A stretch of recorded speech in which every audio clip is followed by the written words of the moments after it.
एक दिन मैं राहुल गांधी की मैंने पदयात्रा देखी और आज मैंने आपको बताया था कि एक मैसिव टर्नआउट है और ये 2024 के लिए समझिए कि करो या मरो की स्थिति में है कांग्रेस, डू एंड डाई की स्थिति है।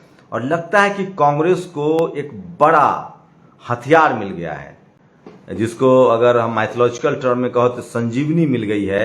और कांग्रेस ने अब ऐलान किया है कि राहुल गांधी की जो ये लगभग जो 150 दिनों की 4000 किलोमीटर की यात्रा है, उसके बाद ठीक उसके बाद गुजरात से अरुणाचल प्रदेश मतलब पूरा नॉर्थ ईस्ट और पूरा पश्चिम का जो हिस्सा है उसको लेकर उन्होंने अब अनाउंस किया है कि वो एक बड़ी पदयात्रा करेंगे गुजरात से लेकर अरुणाचल तक। तो आप सोचिए, मैं बार बार आपको कह रहा हूं कि सरकार भारत में डेमोक्रेसी की जड़ें गहरी है, लोगों को बात करनी पड़ेगी। फिलहाल गुजरात मॉडल 2024 में फेल होता दिख रहा है। मैंने पहले भी आपको बताया था कि मनमोहन सिंह भी 10 साल इस देश में प्रधानमंत्री बन के गए थे, नेहरू भी रहे हैं, इंदिरा गांधी भी रही है। लेकिन हाल के दिनों में जिस तरह की एक चुप्पी थी, जिस तरह का ट्रोल चल रहा था, जिस तरह से जो दबी छुपी बातें थी उसको लोग लिखने पढ़ने लगे थे।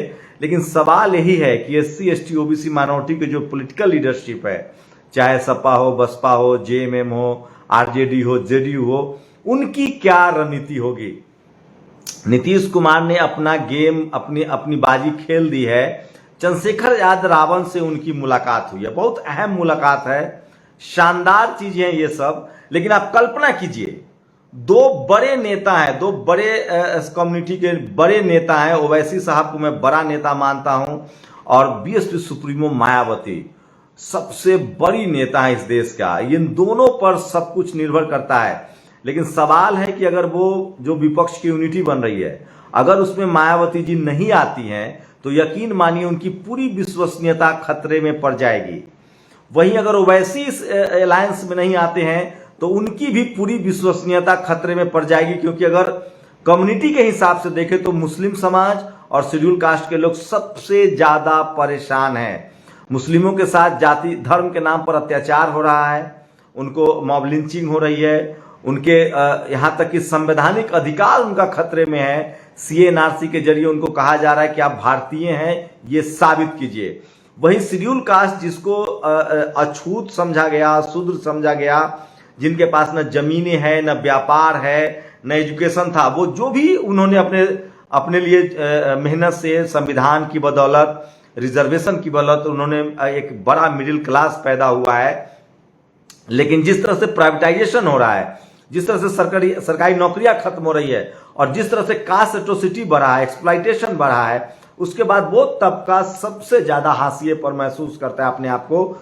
लेकिन वो एजुकेशनली और पॉलिटिकली बहुत अवेयर है। वही दूसरा एक सबसे बड़ा तबका है, कम्युनिटी है OBC, अदर बैकवर्ड क्लासेस, उसके पास कुछ नहीं है, न वो एजुकेशनली हाई लेवल पे है, अवेयरनेस है, थोड़ी सी जमीन है उनके पास, गाय है, भैंस है, कमाते खाते हैं, लेकिन उनके पास उनका judiciary, media, bureaucracy, college, university में भागीदारी बिल्कुल नहीं है। आप सोचिए, सुप्रीम कोर्ट में जजेस की संख्या देख लीजिए, एक OBC के जज हैं, एक शेड्यूल कास्ट हैं, एक माइनॉरिटी से हैं, ये स्थिति है। आप कैबिनेट सेक्रेटरी देख लीजिए, PMO में देख लीजिए, 75 के करीब IAS होते हैं सेक्रेटरी लेवल के, जो इस देश के तमाम बड़े फैसले करते हैं, वहां उनकी भागीदारी नहीं है। मंत्रिमंडल आप देख लीजिए, फाइनेंस मिनिस्टर किसके पास है, डिफेंस मिनिस्ट्री किसके पास है, एजुकेशन किसके पास है। तो ये तमाम जो पावरफुल जो जगह है, जहां से पावर सेंटर्स जिसको हम लोग कहते हैं, बिजनेस में उनकी भागीदारी नहीं है।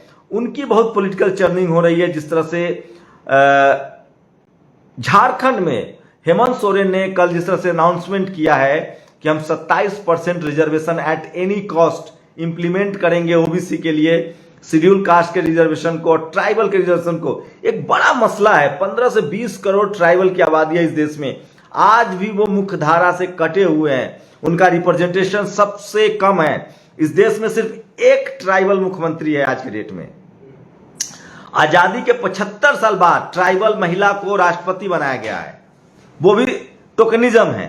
तो सोचिए, ये सब सवाल पैदा होता है। इस देश में 60% आबादी OBC की है, उसके कितने मुख्यमंत्री हैं, कितने सेक्रेटरी हैं? और सवाल मुख्यमंत्री और मंत्री का नहीं है।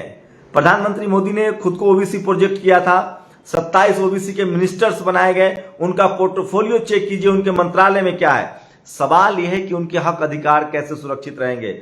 सवाल यह है कि जितना ज्यादा निजीकरण बढ़ेगा, कॉर्पोरेट सेक्टर को जितना ज्यादा बढ़ाया जाएगा, एससी एसटी ओबीसी माइनॉरिटी के जो चांसेज है, जो उनके लिए मौका है, वो खत्म हो रहा है। ये बात जैसे एससी एसटी ओबीसी माइनॉरिटी की जो पहली नस्लें हैं, जो हायर एजुकेशन में आ रही है, कॉलेज यूनिवर्सिटी में आ रही है, जो सोशल मीडिया पर आ रही है, वो समझ रहे हैं कि उनके लिए मौका खत्म हो रहा है। सोचिए, कल्पना कीजिए, 15 से 20% भी आबादी अगर आप मान लीजिए जनरल कैटेगरी के लोगों को। कल मैं हरियाणा में अरविंद केजरीवाल का एक भाषण सुन रहा था। भगवंत मान उनके मंच पर है, अरविंद केजरीवाल उनके मंच पर है। आप सब जानते हैं Arvind Kejriwal youth for equality चलाते थे, सवर्ण समाज से आते हैं, आरक्षण के बड़े खिलाफ रहे थे। कल एक सवर्ण समाज के युवा ने पूछा, वही सारा जो घिसी पिटा उनका जो लॉजिक है, जिसमें कोई दम नहीं है। सोचिए, 49.5% रिजर्वेशन है इस देश में 90% लोगों को, 49.5%, मतलब 51% जो जगह है वो 10% लोगों के लिए है। और वो लोग अपने लोगों से कंपटीशन नहीं कर पाते हैं और उसका ठिकरा एससी एसटी ओबीसी पर फोड़ते हैं। मैं आपको समझाता हूं। सोचिए, स्वरूपा सरस्वती जो शंकराचार्य थे, उनकी निधन हो गया। प्रियंका पासवान ने उन पर एक ट्वीट किया, एक पोस्ट लिखा कि शंकराचार्य आरक्षण विरोधी थे और जातिवाद को मानते थे। उन्होंने कई मौकों पर कहा कि शूद्रों और अछूतों को मंदिर नहीं आना चाहिए। इसको लेकर प्रियंका पासवान को ट्रोल किया जा रहा है। मैं ये बात क्यों कह रहा हूं आपको, आप सोचिए, अगर एससी एसटी ओबीसी है कोई, अगर 49.5% रिजर्वेशन है उसको, अगर वो मेडिकल के इंट्रेंस में उसको रिजर्वेशन मिलता है, तो इसका मतलब ये नहीं है कि वो एमबीबीएस की परीक्षा में रिजर्वेशन मिलेगा। वहां जब वो दाखिला मिल जाता है तो एमबीबीएस की परीक्षा वो वैसे ही पास करता है जैसे जनरल लोग करते हैं। इंजीनियरिंग, आईआईटी की बात कर रहा हूं मैं, आईआईटी के दाखिले में उसको एडमिशन मिलता है, लेकिन उसके साथ भेदभाव कितना होता है वो समझिए। मेडिकल में, एमबीबीएस में, एमडी में, आईआईटी में, फिजियोलॉजी जैसे सब्जेक्ट में उनको फेल कर दिया जाता है। भारत में आप हटा दीजिए इंटरव्यू हटा दीजिए, उसके बाद एससी एसटी ओबीसी माइनॉरिटी के लड़कों के बच्चों की मेरिट चेक कर लीजिए। अभी नीट में ओबीसी की बच्ची ने सबसे ज्यादा ऑल इंडिया टॉप किया है। सबसे ज्यादा जो ये जो द्रोणाचार्य बैठे हुए हैं, जो एकलव्य का अंगूठा काटा जा रहा है, वो इंटरव्यू के जरिए काटा जा रहा है।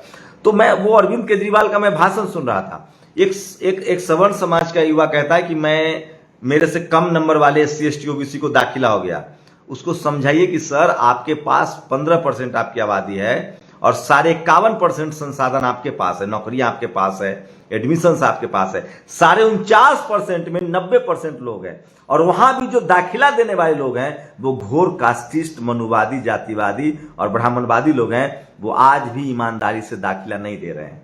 ये वो तमाम सवाल है जो अब एससी एसटी ओबीसी माइनॉरिटी के लोग समझने लगे हैं, बात करने लगे हैं। पहले क्या था, आजादी के समय एससी एसटी ओबीसी माइनॉरिटी की एजुकेशन कम थी। कुछ लोग जो पॉलिटिकली लालू यादव हों या करुणानिधि हों, चाहे कांसी राम साहब हों, चाहे शरद यादव हों, चाहे बाबा साहब थे, ऐसे चुनिंदा मुट्ठी भर लोग थे जो हायर एजुकेशन में थे, पढ़े लिखे थे और वो समाज की दुर्दशा को समझ रहे थे। लेकिन उस समय वो समाज तैयार नहीं था। आज ठीक उल्टा हुआ है। आज पॉलिटिकल लीडरशिप में भले चुप्पी है, लेकिन समाज बड़े पैमाने पर तैयार हुआ है। मुस्लिम कम्युनिटी में 90% लोग ओबीसी में आते हैं।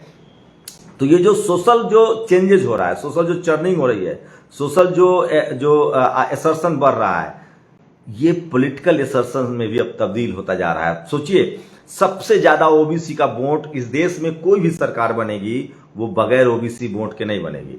अगर मुस्लिम एक तरफ वोट करे तो उनकी संख्या 15 से 16%, 20% है। ट्राइबल एक जगह वोट करे तो 15% है। शेड्यूल कास्ट एक जगह वोट करे तो भी 15% है। सवर्ण समाज के लोग एक मुश्त वोट करे तो भी 15% है। ओबीसी कम्युनिटी एक ऐसी कम्युनिटी है जिसकी संख्या लगभग 60% है। 50% भी मान लीजिए तो वो अकेले सरकार बना सकता है।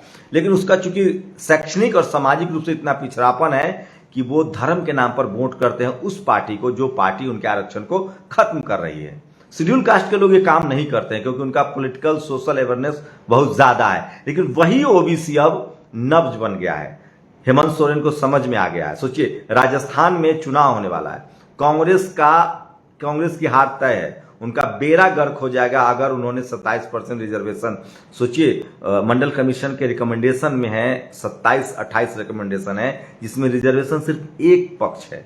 एक रिकमेंडेशन है, स्कूल खोलने थे, कॉलेज बनाने थे, मेडिकल कॉलेजेस खोलने थे। सोचिए आज भी भारत के लॉ कॉलेज, जितने सेंट्रल लॉ कॉलेज हैं, उसमें रिजर्वेशन लागू नहीं है तमिलनाडु के अलावा। तो ये सब बड़ा सवाल है। कांग्रेस बीजेपी जहां जहां सत्ता में रही है लंबे समय तक, उन्होंने बिल्कुल काम नहीं किया है। मैं अभी कोयम्बटूर में था, मैं केरला से आया हूं, त्रिवेंद्रम में था, कोई वहां लेफ्ट की सरकारें रही है लंबे समय तक और कांग्रेस की, और उन लोगों ने बिल्कुल रिजर्वेशन पर काम ही नहीं किया है। तो मैं फिर कह रहा हूं, जयपाल मुंडा ने कंस्टिट्यूएंट असेंबली में कहा था कि किसी भी आदिवासी को हक तभी मिल पाएगा जब आदिवासी सत्ता में होगा। हेमंत सोरेन ने वो कर दिखाया है। और मैं फिर कह रहा हूं, हिंदू मुस्लिम काट की राजनीति सिर्फ और सिर्फ सोशल जस्टिस है। मुसलमानों के प्रति नफरत फैला के आप धर्म की राजनीति जब तक होती रहेगी, कोई भी SC ST OBC माइनॉरिटी का लीडरशिप चाहता है कि धर्म की राजनीति होगी, तो वो सफल नहीं हो सकता है। मैं फिर कह रहा हूं, कांग्रेस से आप उम्मीद नहीं कर सकते। इस देश का एक भी सवर्ण, मैं दावे के साथ कह सकता हूं, मैं सबसे हाईली, चाहे वो कैम्ब्रिज का पढ़ा हो, चाहे नॉन मैट्रिक हो, मैट्रिक पास ना हो, चाहे स्कूल ही नहीं गया हो, सवर्ण समाज से आप बात करके देखिए। ऑक्सफोर्ड का पढ़ा हो, कैम्ब्रिज का पढ़ा हो, JNU में पढ़ा हो, चाहे देश के दुनिया के कहीं से भी एजुकेशन लेके आए हो। सुप्रीम कोर्ट के जज, आज 5 जज हैं, इकोनॉमिक वीकर सेक्शन पर सुनवाई कर रहे हैं। मैं दावे के साथ कह सकता हूं कि वो अपने समाज के हितों की अनदेखी नहीं करेंगे।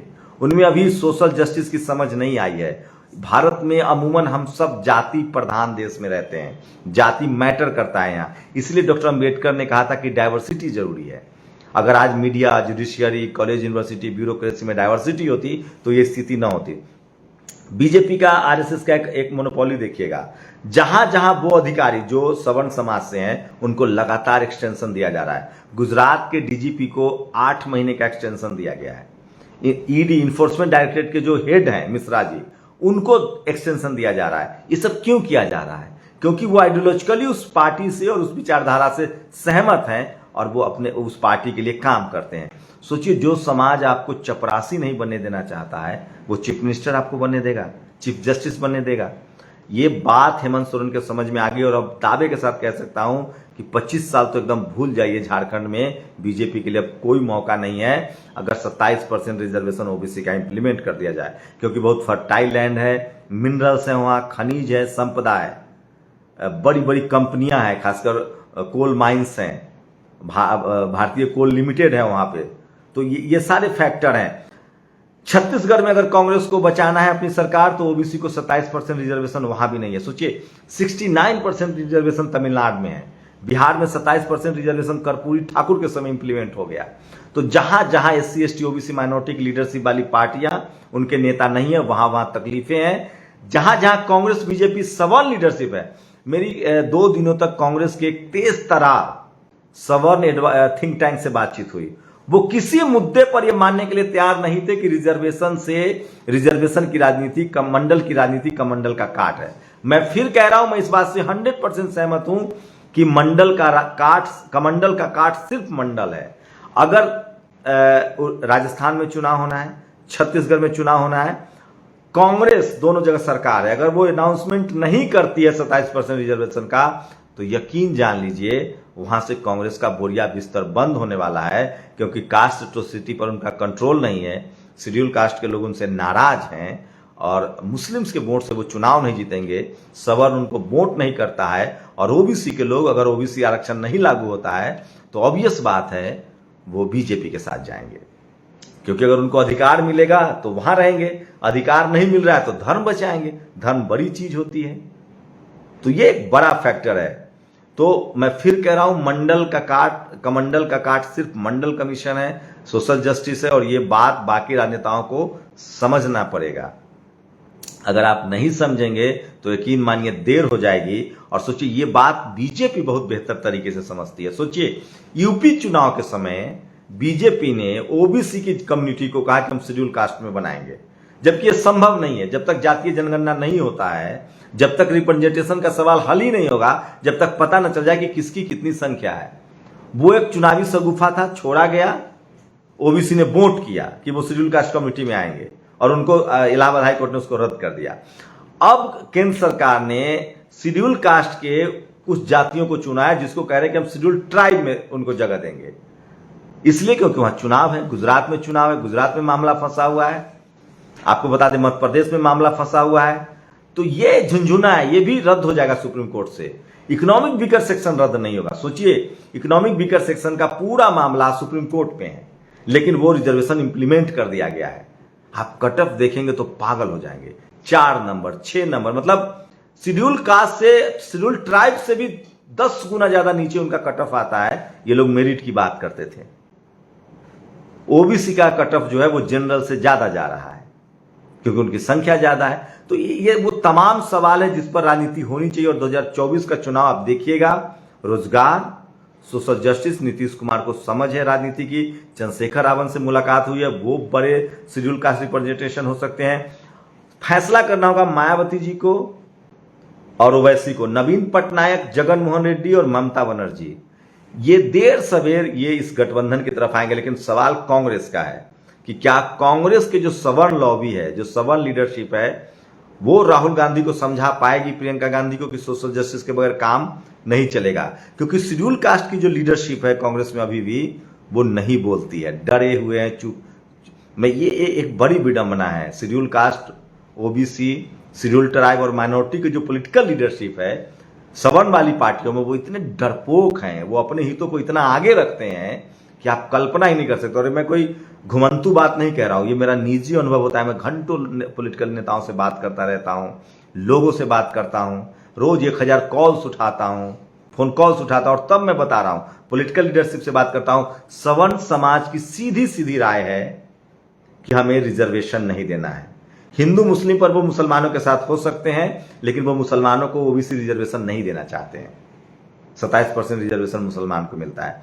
तो एक बात तो तय मान लीजिए कि सवर्ण समाज आज भी मेंटली रूप से इस बात के लिए तैयार नहीं है कि एससी एसटी ओबीसी माइनॉरिटी को जो उसका संवैधानिक अधिकार है, जो भागीदारी का सवाल है, उसको एड्रेस करे। वो लिबरल दिख सकता है, अच्छा बोल सकता है, बाबा साहब के बारे में अच्छा बोल सकता है, फुले पेरियार अंबेडकर के बारे में अच्छा बोल सकता है, लालू यादव के बारे में अच्छा बोल सकता है, मायावती जी के लिए अच्छा बोल सकता है, लेकिन वो सिर्फ बोल सकता है, वो आपके अधिकार नहीं देगा। ये लिख के रख लीजिए। ऐसे में सवाल है कि क्या 2024 का चुनाव सोशल जस्टिस के नाम पे होने जा रहा है? फिलहाल विधानसभा चुनाव में तय हो जाएगा। अगर कांग्रेस के पास अभी भी तुरूप का पत्ता एक्का जो है वो बचा हुआ है, अगर वो राजस्थान में, छत्तीसगढ़ में 27% रिजर्वेशन का अनाउंसमेंट करते हैं, मध्य प्रदेश में मामला फंसा हुआ है, हो सकता है शिवराज सिंह चौहान अपना गद्दी बचाने के लिए और बीजेपी की वापसी के लिए 27% रिजर्वेशन इंप्लीमेंट कर दे। ये तय है। अब मैं अरविंद केजरीवाल पर आ रहा हूं, जो हरियाणा में बात कर रहे थे। अरविंद केजरीवाल खैर वो सवाल को टाल गए। सवर्ण समाज के युवा ने पूछा था कि आप कब तक आरक्षण क्यों नहीं खत्म करते हैं। अरविंद केजरीवाल ने एक उदाहरण दिया कास्ट एट्रोसिटी का, कि शेड्यूल कास्ट के साथ एट्रोसिटी होता है, लेकिन रिजर्वेशन के मुद्दे पर वो टाल गए और वो मैकाले पर ले गए। मैं फिर कह रहा हूं, इस देश में मैकाले नहीं आते तो सबके लिए स्कूल के दरवाजे नहीं खुलते। इसलिए ऐसे लोगों से सावधान रहिए। मैं फिर कह रहा हूं, बार बार कह रहा हूं, भारत में एससी एसटी ओबीसी माइनॉरिटी के लिए जो भी कर रहे हैं लोग, अच्छा या बुरा, वो इसी कम्युनिटी के लीडरशिप ने किया है और आगे भी वही करेंगे। सवाल है, आप प्रेशर बनाना होगा, आपको सोशल मीडिया पर बात करनी पड़ेगी, लिखना पड़ेगा, उनको बताना पड़ेगा। बिना रोए तो मां भी दूध नहीं पिलाती है। तो आपको तय करना है, जो समाज जगा रहता है, जो समाज सड़कों पर पसीना बहाता है, वो अपने कंधे पर लाश नहीं उठाता है। जो समाज घरों में बैठा रहेगा, पसीना नहीं बहाएगा, वो समाज अपना हक अधिकार खो देगा।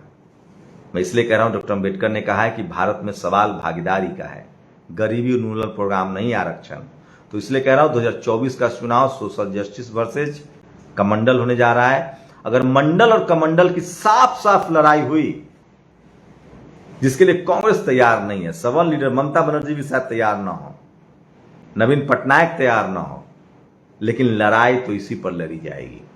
और अगर ऐसा होता है तो फिर बीजेपी के लिए शायद ही कोई राजनीतिक जगह मिले, क्योंकि ओबीसी एक बड़ा फैक्टर है।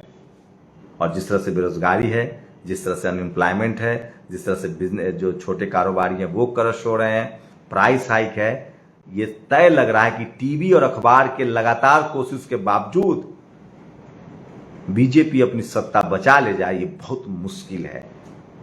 फिर वही घूम फिर के हम वो लोग वही आते हैं, तमाम इंस्टीट्यूशन पर उनका कब्जा है, चुनाव आयोग हो, ईडी हो, इनकम टैक्स हो, सीबीआई हो, सीएजी हो, सब कुछ के बावजूद जब जनता सड़कों पर आएगी, जब जनता बड़ी संख्या में वोट डालेगी, तो फिर ये सब चीजें बेमानी हो जाती है। खैर देखते हैं क्या होता है, लेकिन एक बात तो तय है कि 2024 में बीजेपी के लिए आसान नहीं होने वाला है। बस शर्त इतनी है कि जो हेमंत सोरेन ने हिम्मत दिखाई है, शानदार काम किया है, जो डीएमके कर रही है स्टालिन, वो अगर कांग्रेस करने लगे तो कांग्रेस की वापसी हो सकती है, वरना पदयात्रा से तो फिलहाल कुछ फायदा होता नहीं दिख रहा है। हाँ, खबरों में वो आ गए हैं। आप लोग की क्या प्रतिक्रिया है? क्या धर्म की राजनीति की काट सोशल जस्टिस है? आपकी प्रतिक्रिया बहुत जरूरी है और आपका एक एक कमेंट अहम है, क्योंकि आपके कमेंट से मुझे अपने विचार बनाने में मदद मिलती है। लखीमपुर की घटना बहुत दर्दनाक है, दुखद है। जो भी आरोपी है वो पकड़े जाए, लेकिन सवाल वही है कि आप कल्पना कीजिए, ये सारे आरोपी बैकवर्ड हैं, मुस्लिम हैं, इनको सजा मिलेगी, मिलनी चाहिए। लेकिन यही कोई जाति विशेष के होते तो फिर पंचायतें होती, उनको बचाने की कोशिश होती। मैं इसलिए बार बार SC ST OBC माइनॉरिटी के लोगों से कह रहा हूं कि आप कभी भी कोई ऐसा काम न करें जो संविधान विरोधी हो, जो इलीगल हो और कानून अपने हाथ में न ले। सांप्रदायिक दंगा, कम्युनल वायलेंस से अलग रहें, कास्ट एट्रोसिटी, जातीय हिंसा से अलग रहें, किसी भी तरह के लैंगिक हिंसा से अलग रहें, क्योंकि आपको बचाने वाला कोई नहीं है। SC ST OBC माइनॉरिटी के लोग अगर आपस में लड़ते हैं, मैं खासकर SC ST और OBC से कहना चाह रहा हूं कि अगर आप जातीय हिंसा, कम्युनल वायलेंस में शामिल होते हैं तो आपको जरूर सजा मिलेगी। इसलिए इस देश को मजबूत बनाइए, संविधान को मजबूत बनाइए और एक बेहतर नागरिक बनिए। और डेमोक्रेसी की जड़ें जितनी गहरी होंगी, इस देश में लाचारी, बेबसी, गरीबी सब ज्यादा समय तक नहीं रह पाएगी। अगर संविधान लागू होता है बेहतर तरीके से, तो सबको बराबर का अधिकार मिलेगा। मैं फिर कह रहा हूं, जो पॉलिटिकल सिनेरियो बन रहा है, लोग आवाज उठा रहे हैं, सब जगह से बातें हो रही है और सोशल मीडिया ने वो स्पेस दिया है कि लोग अपनी बातें रख रहे हैं, सब पर सवाल उठ रहे हैं, सबको चेक एंड बैलेंस किया जा रहा है और डेमोक्रेसी के लिए शानदार है। आप लोग अपनी प्रतिक्रिया जरूर दीजिए। शुक्रिया।